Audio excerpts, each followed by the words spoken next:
The stars had always been silent. For thousands of years, humanity looked up at the night sky and wondered if they were alone. In the year 2187, they got their answer. They were not alone, and what found them was not friendly. Admiral Corrin stood on the bridge of his massive warship, the Eternal Conquest. Through the viewing window, he watched 12,000 ships exit hyperspace near Jupiter. It was the greatest fleet the Vial Empire had ever assembled. 400 star systems had fallen to this armada. 200 planets had surrendered at the mere sight of it. Corrin had never lost a battle in his 300 years of life. He looked at the small blue planet in the distance. Earth. Such a tiny world. Such a primitive species. His scouts had reported that humans had only reached their own moon 2 centuries ago. They had no hyperspace technology, no energy shields, no plasma weapons. This would not be a war. It would be a collection. "Send the message," Corrin ordered. His communication officer nodded. Across all frequencies in all human languages, the message was broadcast. "People of Earth, you are now subjects of the Vial Empire. Surrender your world. Lay down your weapons. Resistance means death. You have 6 hours to respond." Corrin smiled. He had given this speech many times. The response was always the same: fear, panic, surrender. He expected nothing different from these humans. On Mars' orbital station, Captain Tai-Ho Park was the first to see the fleet. He stood frozen at his console, watching thousands of red dots appear on his screen. His coffee cup slipped from his hand and shattered on the floor. For a long moment, he could not breathe. "Sir?" his junior officer asked. "What is it?" Tai-Ho found his voice. "Get me a direct line to Earth Command, now." On Earth, the Emergency Council gathered within the hour. Presidents, generals, and scientists from every nation sat around a massive table. Holographic displays showed the alien fleet in terrible detail. Each ship was the size of a city. The largest ones were bigger than mountains. General Seojun Kang stood at the head of the table. He was 60 years old with gray hair and calm eyes. He had fought in 3 wars during his lifetime, but nothing had prepared him for this. "They want surrender," one president said. "Maybe we should consider—" "No." General Kang's voice was quiet but firm. "We do not surrender. We do not kneel. We fight." "With what?" another leader asked. "They have 12,000 ships. We have 300. Our weapons are toys compared to theirs." General Kang pressed a button on his console. A new image appeared on the display. It showed a complex network of satellites, hidden weapons platforms, and something called Project Taguk. 20 years ago, Kang said, an alien probe crashed in the Pacific Ocean. We recovered it, we studied it, and we built things from what we learned. Things they do not know about, things they cannot imagine. Dr. Yuna Bayek stepped forward. She was the chief scientist of Earth's secret defense program. She was young, barely 40, with sharp eyes and quick hands. She had spent her entire adult life preparing for this day. "The Vial think we are primitive," she said. "Let them think that. Their arrogance is our greatest weapon. Project Taguk has 4 phases. Each phase will hurt them. The final phase will break them." "And if it fails?" someone asked. Yuna's face was hard. "Then we die fighting, but we will make them pay for every inch of our world." General Kang looked around the table. "We need time. Time to prepare. Time to position our assets. Someone needs to go to that fleet and pretend to negotiate." Captain Tai-Ho's face appeared on the screen. He had been listening from Mars. "I will go," he said. "Give me a shuttle and a communication link. I will buy you the time you need." "You understand what you are volunteering for?" Kang asked. "They may kill you." Tai-Ho smiled. It was not a happy smile. "I am Korean, General. My ancestors faced impossible odds many times. They never surrendered. Neither will I." 3 hours later, Taiho's small shuttle flew toward the alien armada. It looked like a fly approaching a mountain. On the Vale flagship, Admiral Corrin watched it come with amusement. "One tiny ship," he laughed. "They send one tiny ship to face our might. These humans are even more foolish than I thought." Sub-Commander Thane stood beside him. He was younger than Corrin, and something about the humans bothered him. "Admiral, our scans show that shuttle is transmitting massive amounts of data back to Earth. They are scanning our entire fleet." Corrin waved his hand dismissively. "Let them scan. Let them see our power. Let them understand how hopeless their situation is. It will make their surrender faster." But as Taiho's shuttle drew closer, he was not afraid. His hands moved quickly over his controls, sending every detail about the alien ships back to Earth. Shield frequencies, weapon placements, hull compositions, everything. On Earth, Dr. Yuna received the data with hungry eyes. "Perfect," she whispered. "Now we know exactly how to hurt them." General Kang stood at the window of his command center, looking up at the stars. Somewhere out there, an empire that had conquered 400 star systems was coming for his home. They thought Earth would fall in hours. They thought humans would break. They were wrong. Kang pressed his communicator. "All defense stations, this is Supreme Command. Begin Phase 1 preparations.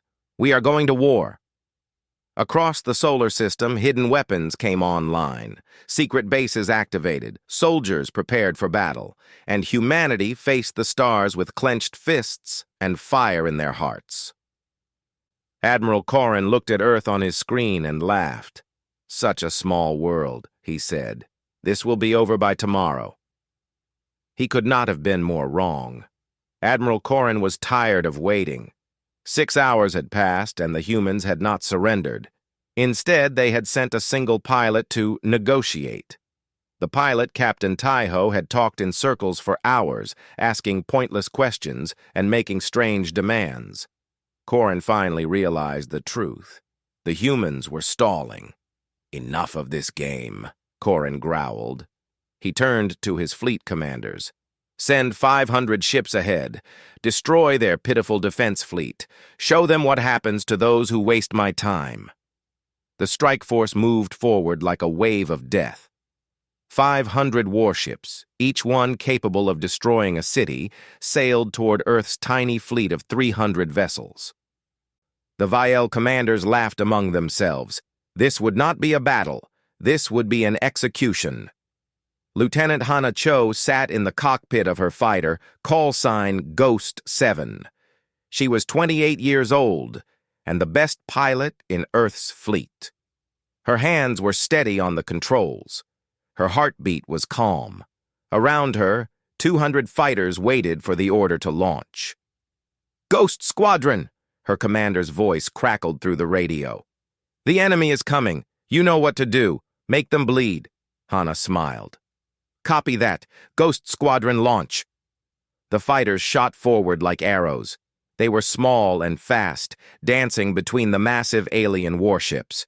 The Viel opened fire, their plasma cannons lighting up the darkness of space. But the human pilots were unpredictable. They did not fly in straight lines. They did not follow logical patterns. They flew like madmen. On the Vale flagship, Sub-Commander Thane watched the battle with growing unease. "Admiral, the humans are not retreating. They should be retreating." "They are fools," Corrin replied. "They will die for their foolishness." But then something strange happened. A damaged human fighter, its engines on fire, turned directly toward a Vale cruiser. It did not try to escape.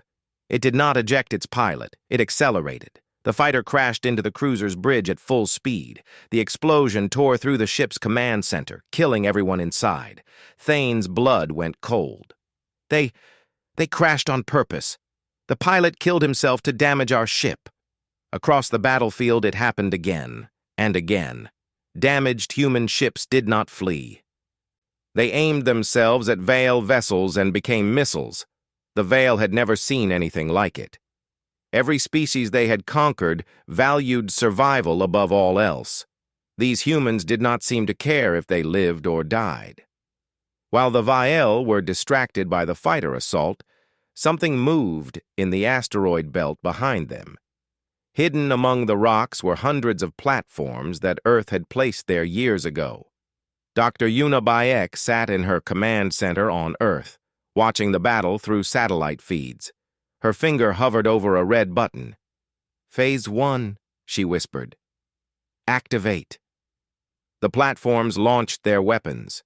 They were simple things, just large chunks of metal accelerated to incredible speeds. But in space, speed was everything. The kinetic projectiles slammed into the rear of the Vael strike force before they could raise shields. 87 ships exploded in seconds. Admiral Corrin stared at his display in disbelief. "What? Where did that come from?"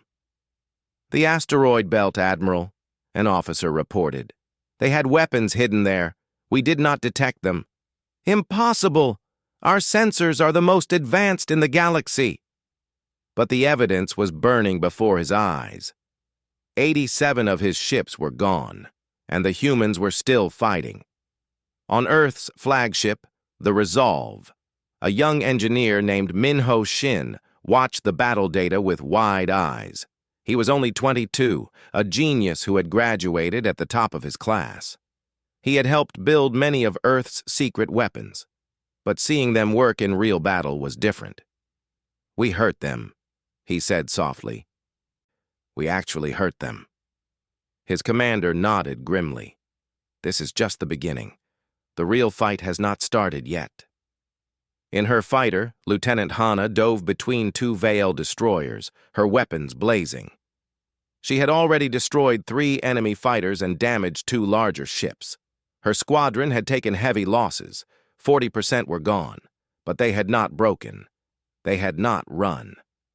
"Ghost 7 to command," she called. "Strike force is in disarray. They are pulling back to regroup. We did it. We actually did it." On the Viel flagship, Admiral Corrin stood in silence. Around him, his officers waited nervously. No one dared to speak. Finally, Corrin turned to face them. His eyes were burning with rage. "They ambushed us. These primitive creatures ambushed us."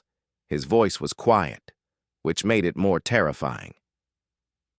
"They killed almost 100 of my ships. 100! Sub-Commander Thane stepped forward carefully. "Admiral, perhaps we should reconsider our approach. The humans are not behaving like any species we have encountered before. They fight without fear of death. They had weapons we did not detect. There may be more surprises waiting." Corrin grabbed Thane by the throat and lifted him off the ground. "Are you suggesting we retreat? That we run from insects?" "No, Admiral," Thane gasped. "Only that we proceed with caution." Corrin dropped him. "There will be no caution. There will be no mercy. I am taking the entire fleet forward. 12,000 ships against their pathetic defenses.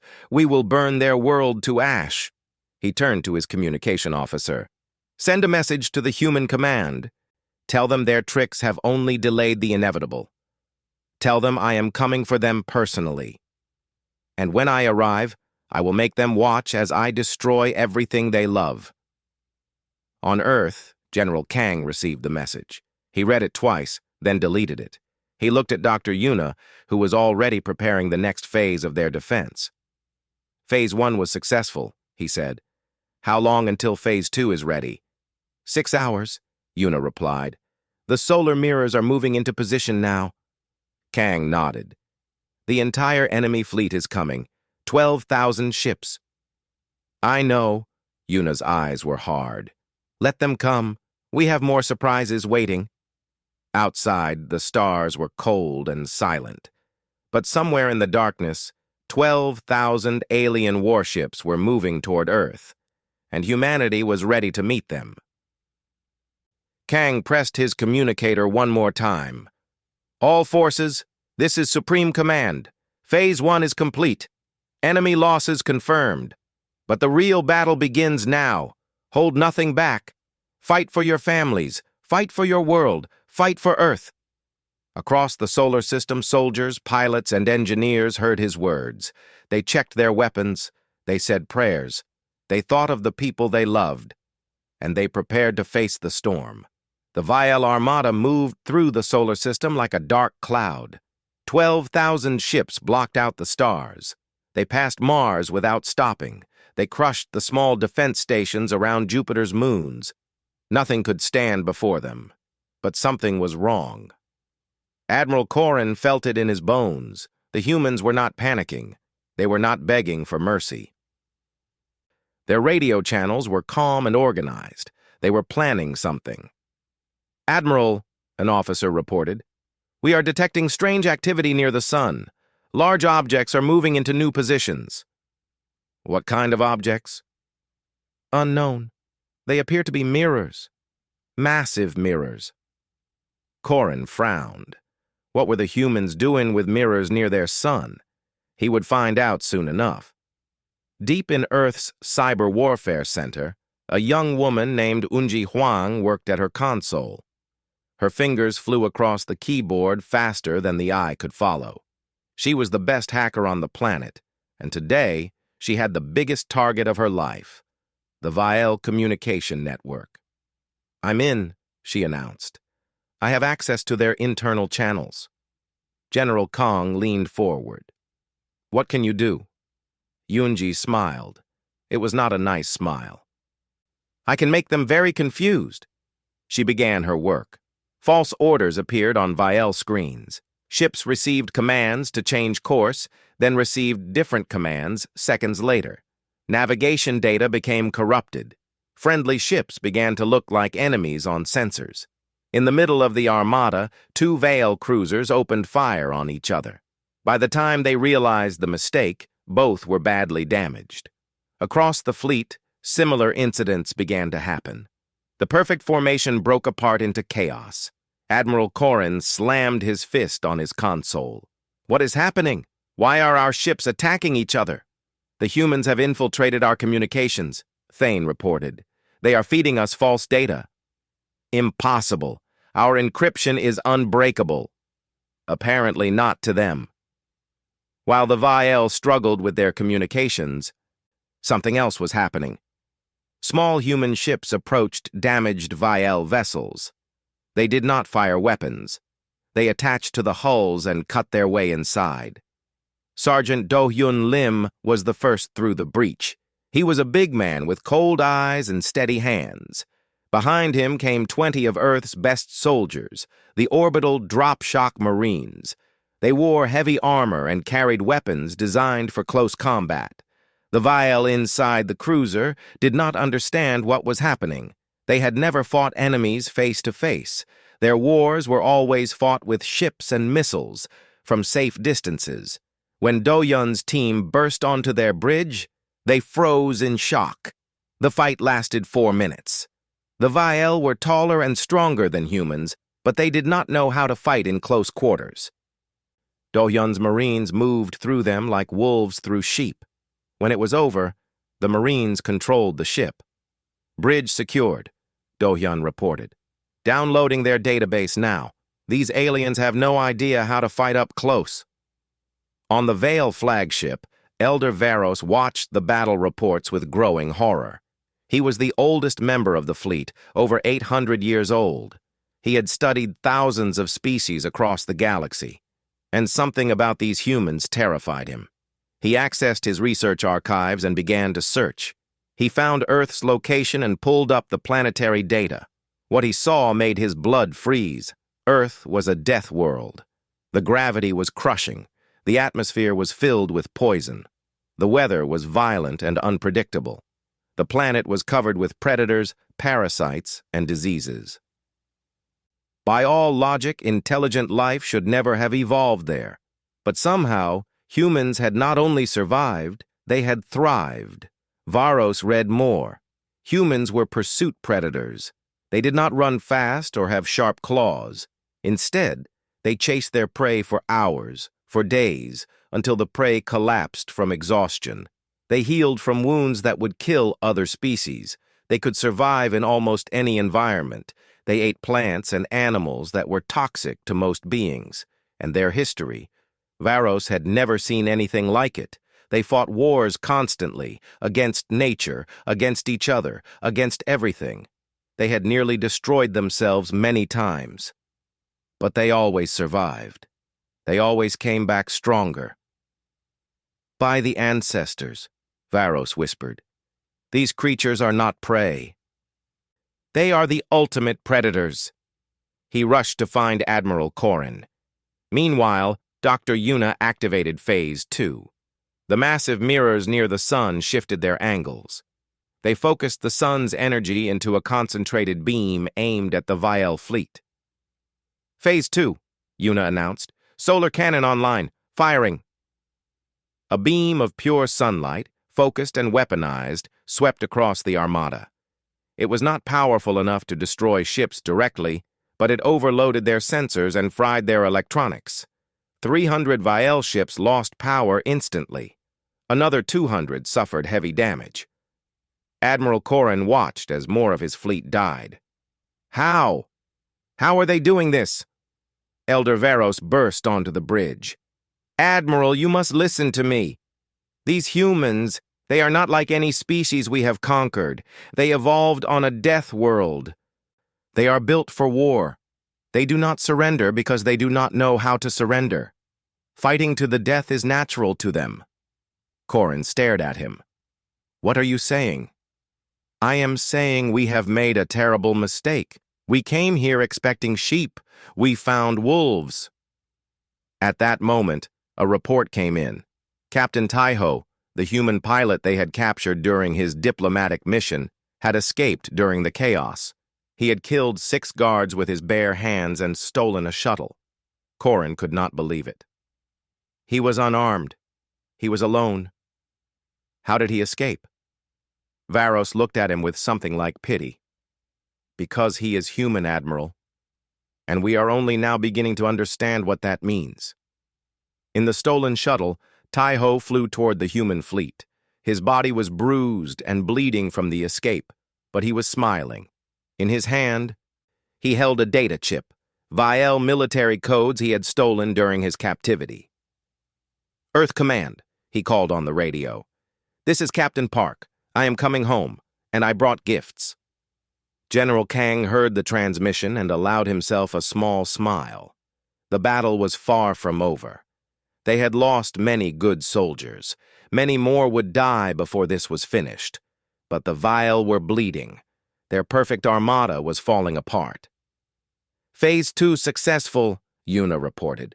Enemy fleet reduced by 20%. Phase 3 standing by. Kang looked at the display. The Viel were regrouping, but they were moving slower now, more carefully. They were finally beginning to understand what they were facing. Let them regroup, Kang said. Let them think. Let them realize the truth. He turned to his officers. Humanity has spent its entire existence fighting to survive, against nature, against disease, against each other. We are the children of a harsh world, and it made us strong. His voice grew harder. Now these invaders want to take our home. They want to make us kneel. They think we will break. He shook his head slowly. They are wrong. We will never break. We will never surrender.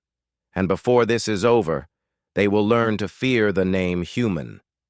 Outside, the stars burned cold and distant. But Earth was not cold. Earth was fire, and the fire was spreading. The Viel Armada reached Earth's orbit. 8,000 ships remained. 4,000 had been lost to human weapons and tricks, but 8,000 was still enough to burn a world. Admiral Corrin gave the order without hesitation. Begin orbital bombardment. Destroy their cities. Break their will. Plasma fire rained down from the sky. Seoul, Tokyo, New York, London. The great cities of Earth burned under alien weapons. Millions of people ran through the streets, looking up at the fire falling from the heavens. Children screamed. Parents held them close. The world was ending, but humanity did not break. In bunkers beneath mountains, in shelters under the ocean, in hidden bases across the planet, soldiers waited. They had known this moment would come. They had prepared for it.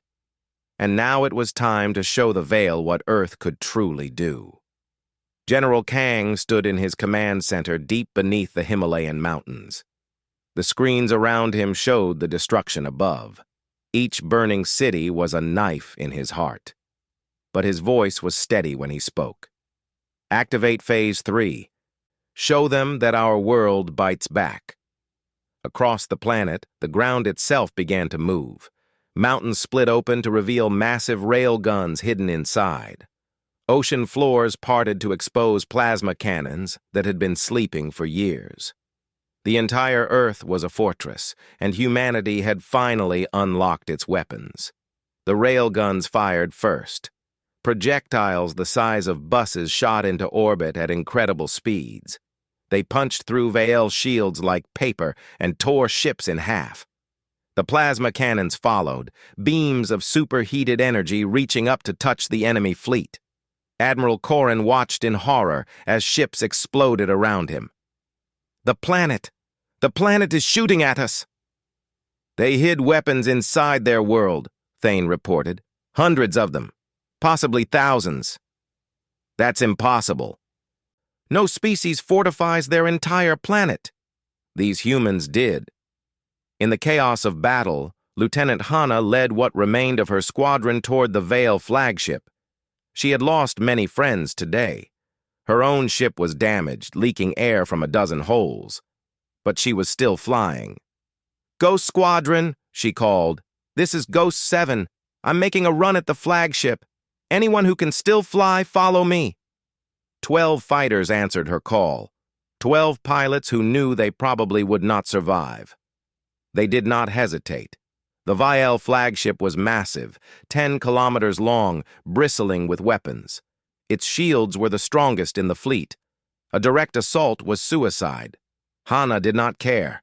Her squadron dove toward the ship, weaving through defensive fire. One by one, her pilots fell. 8, 6, 4, 2. Finally, only Hana remained. Her shields were gone. Her weapons were empty. But she was close now. So close. "For Earth," she whispered. Then she aimed her fighter at the flagship's shield generator and accelerated to maximum speed. The explosion tore a hole in the flagship's defenses. Hana's ship crashed through the outer hull and into the hangar bay. The impact should have killed her. Somehow, it did not. She crawled from the wreckage, her body broken and bleeding. But she was alive, and she was inside the enemy's heart. At the same moment, Captain Taiho was fighting his way through the flagship's corridors. He had sneaked aboard during the chaos, using the codes he had stolen. Now he was moving toward the bridge, killing every Vile soldier he met. He turned a corner and found Hana lying in the hangar bay, surrounded by flames. "Lieutenant Cho?" He ran to her side. "Are you alive?" Hana coughed blood and smiled. "Barely, but I got through their shields." Taiho helped her up. "Can you walk?" "I can do more than walk."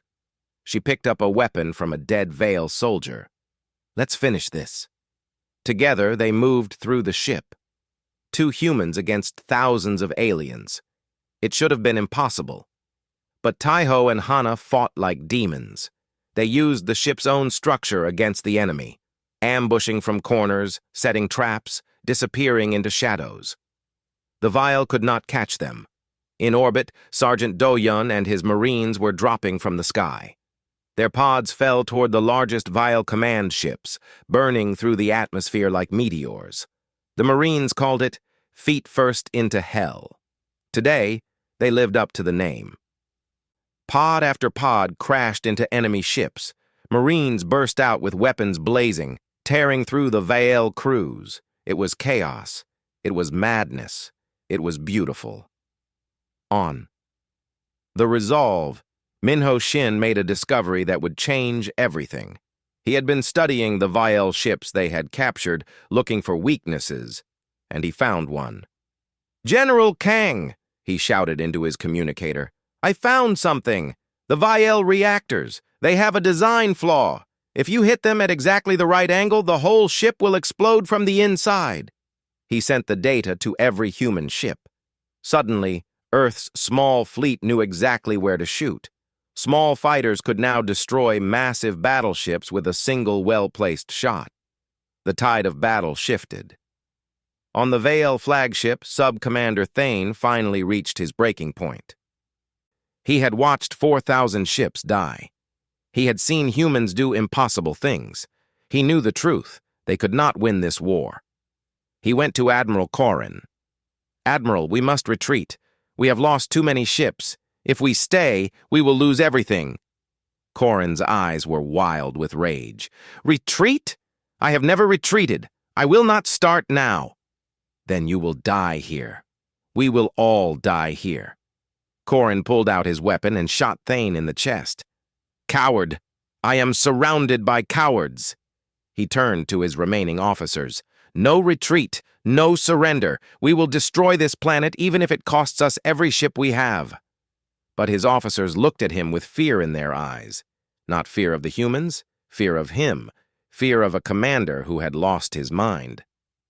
On the bridge observation deck, Taiho and Hana finally arrived. They were wounded and exhausted, but they were there. Through the massive windows, they could see Earth below, burning, but still fighting. Taiho activated a small beacon on his belt. "General Kang, this is Captain Park. We are on the enemy flagship. Position confirmed." Kang's voice came back immediately. "Understood, Captain. Phase 4 is ready. On your signal." Taiho looked at Hana. "Are you ready for this?" She nodded. "End it." Taiho pressed the beacon one more time. "General, end this." Far away, beyond the orbit of Neptune, something woke up. Hundreds of projectiles that had been launched years ago, traveling at 15% the speed of light, finally received their targeting data. The Hammer of Dawn was coming, and nothing in the galaxy could stop it. The Hammer of Dawn arrived without warning. One moment, the Vile fleet was fighting. The next moment, streaks of light appeared from the darkness of space. The projectiles moved so fast that sensors barely detected them before impact. Each one was small, only the size of a car, but at 15% the speed of light, each one hit with the force of a nuclear bomb. Ships did not explode. They simply ceased to exist.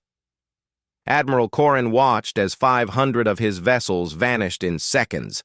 Then 500 more. The relativistic projectiles punched through shields, through armor, through everything. There was no defense against pure physics. "What is this?" Corrin screamed. "What are they shooting at us?" No one could answer him. They were too busy dying. On the flagship bridge, Taiho and Hana watched the destruction through the observation windows.